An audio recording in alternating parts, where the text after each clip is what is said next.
Good afternoon, everyone. My name is Erica Pixadosa. My name is Baby Girls. And my name is Princess Oriabo. And my name is University Edelpo. And my name is Cecil. And we are the Group A3 Boarders. So today, we will talk about online newspapers. So some of my group mates want to explain their understanding of our topic. So let's go with Jay. For explanation ng online newspaper, may online newspaper ito ay mga balita na nagkalat sa internet at very information kalaman o pagkakataon ano ang nangyayari sa Ang online newspaper ay part sa siya sa balita like 24 oras at part sa siya sa pinag-usa. So, bali, ang online newspaper ay timely manner which is maomi ako ang kuhaan sa atong news. So, ang online newspaper ay isa siya ka-edition na pwede mabasa kung online. Like example, sa cellphone, laptop, or sa cellphone sa mga device na nai-answer ng video. Ang ibriho o ang tablet, sama sa t-shirt, alam dagang pa ang magino o mag-isna ka ang oportunidad niya sa online.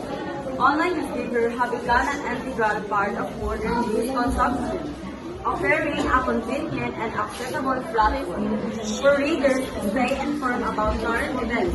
This response will play into the evolution of newspapers, their impact on traditional print industry, the various trends shaping this paper.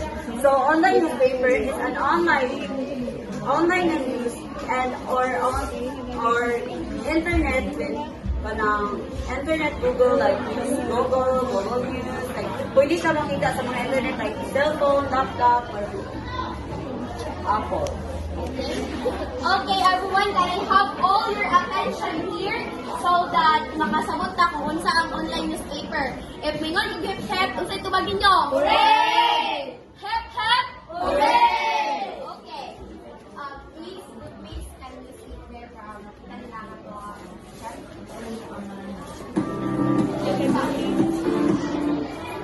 The five superstars. So, sa inyong nabasahan, asa matira ang title? The Five Superstars. So, that is an example of, what is our topic? Online newspaper. What's ang topic? Online newspaper. Asa gali ang title nila? The Five Superstars. So, gimugna na muna ang presentation at makasabot ang tanan kung asa nila ang title, ang published by, isa nag-publish? Adolfo Publishing House. So, isa na kailan ni Adolfo? Ako! Diba? Kailan iso, i-inspire din na mo ang among presentation sa among mga ngalan. So, ganang simple naman siya, but understandable. So, online newspaper. Lala, please.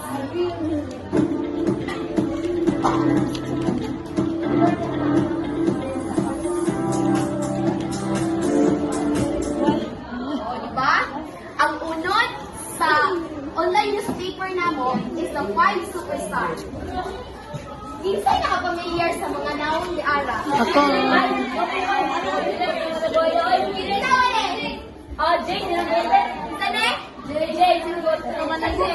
Biboy! Princess! So,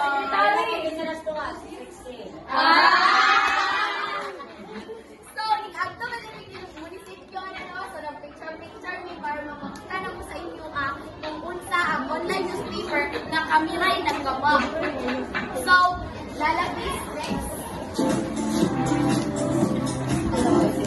Online newspaper. Everybody, sige daw, read. Online newspaper. An online newspaper is a digital version of a traditional print newspaper accessible through the internet. It offers real-time updates, multimedia content, and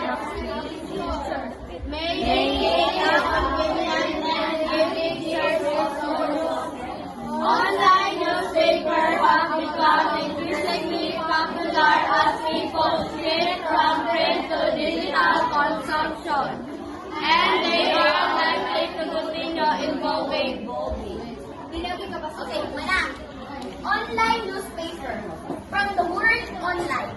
Maka-scroll ng ganita, makakita na tag news. Issue online.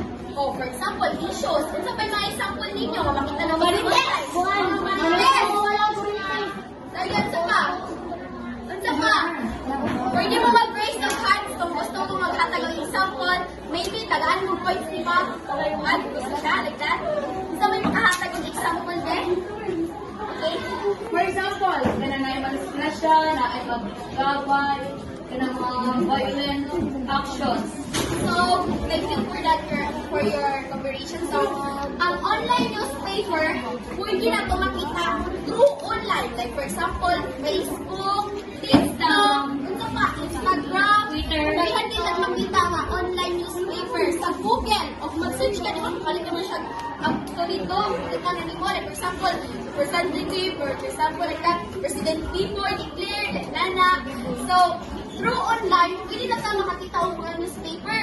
Nga, sa una, di ba, sa unang panahon, wala pa may online, di ba? Ang newspaper nila is, like, pagkapay mo, siya malay, palit ba ka ang newspaper? Like that, yes. Magbasa pa ka kayo, pero through online, mag-scroll na ka or i-search na nimo, makita na nimo ang online newspaper, ang mga balita. Online newspaper, iman-ina ninyo. Thank you.